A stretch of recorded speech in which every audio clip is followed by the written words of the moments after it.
Mediation foundation campaign चल रहा है ऑनरेबल सुप्रीम कोर्ट की तरफ से, और उस कैंपेन में केवल मात्र एक पर्पज है कि जो ज्यादा से ज्यादा जो छोटे मोटे केसेस है जिनमें समझौता हो सकता है, जिसमें संभावना है, इतनी सी भी संभावना है, उसको भी समझौता करा करके इस राष्ट्र हित में सोचा जाए। और वो कैंपेन की शुरुआत हो चुकी है और हमारे स्तर पर जोर शोर से सब काम चल रहा है। हमारे सारे जुडिशियल ऑफिसर, जितने भी स्टेक होल्डर्स हैं, वो सब हमारे पीएलबी, हमारे डीएलए से पूरी तरह से पूरी शक्ति के साथ लगा हुआ है। आज मैंने आप सब लोगों को इसलिए आमंत्रित किया, मैं निवेदन करना चाहता था कि आप लोगों का बहुत अहम रोल है। अगर मैं किसी काम के लिए 2000 इश्तिहार बंटवाऊंगा तो वो उतने काफी नहीं है जितने आपके 20 घरों में आपके द्वारा गया हुआ, क्योंकि आपको लोग डायरेक्ट सुनते हैं। और हमारा जो उद्देश्य है, हमारा उद्देश्य ये है कि ज्यादा से ज्यादा लोग इन्वॉल्व हों, ज्यादा से ज्यादा लोगों तक बात पहुंचे, और हम बांका को बांका न्याय मंडल एक नई दिशा ले रहा है, करवट सी बदली है। हमने यहाँ पर बहुत सारे चेंजेस किए हैं और बहुत सारी चीजों में मुझे लगता है कि बिहार में प्रथम रहेंगे।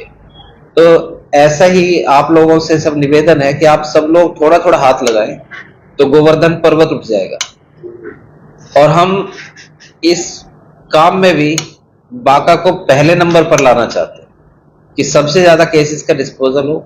जो भी टाइम फ्रेम रखा हुआ है, ऑनरेबल सुप्रीम कोर्ट ने जो मार्गदर्शन दिया, ऑनरेबल हाई कोर्ट ने जो मार्गदर्शन दिया, उसके अनुसार हमारे लेवल पर काम हो रहा है। बस इसको चाहिए तो उड़ान चाहिए, और वो उड़ान दे सकते हैं आप। तो यही निवेदन करने के लिए आपको आमंत्रित किया। बाकी इसका जो टाइम फ्रेम है, टाइम लिमिट्स है, वो सब हमारे डीएलए सेक्रेटरी साहब ज्यादा विस्तार से और अच्छे से बता पाएंगे। सर, जो रिलीजन आपके थ्रू होगा, इसकी लीगलिटी क्या है, लीगल एस्पेक्ट क्या है? वो अगर मान लीजिए कि कोई एक एग्जाम्पल के लिए मान लीजिए मोटर एक्सीडेंट क्लेम ट्रिब्यूनल का वाला केस होता है सेटलमेंट, तो वो उसमें जो पैसा बाद में क्लेम पूरा मुकदमा लड़के मिलने वाला हो सकता है उससे कहीं ज्यादा पैसा मिल जाए और उसको तुरंत मिलेगा। उसका लाभ ये होगा कि एग्जीक्यूटेबल तो है ही है, ऑन द वन है। दूसरी तरफ ये है कि किसी को भी अपील या रिवीजन में जाने की आवश्यकता नहीं, जो जरूरतमंद है उसको तुरंत पैसा मिल जाएगा। इसके अलावा जैसे मैट्रिमोनियल केसेस है, किसी ने सेक्शन 9 का केस फाइल किया हुआ है, साथ में रहना चाहते हैं और या कोर्ट प्रोसीजर में या ज्यादा वाद होने की वजह से लंबित पड़ा हुआ है, तुरंत निपट जाएगा, घर बस जाएगा।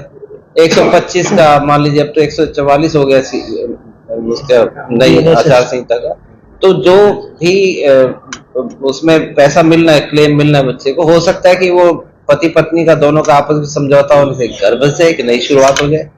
तो ये तो हुआ इसके इफेक्टिव होने की बात। जहां तक इसकी लीगलिटी की बात है, कोई भी जो मीडिएशन में ऑर्डर पास होगा दोनों की सहमति से होगा हालांकि, लेकिन फिर भी उसको एक डिग्री की तरह, कोर्ट के जजमेंट की तरह उसको एग्जीक्यूट किया जा सकता है।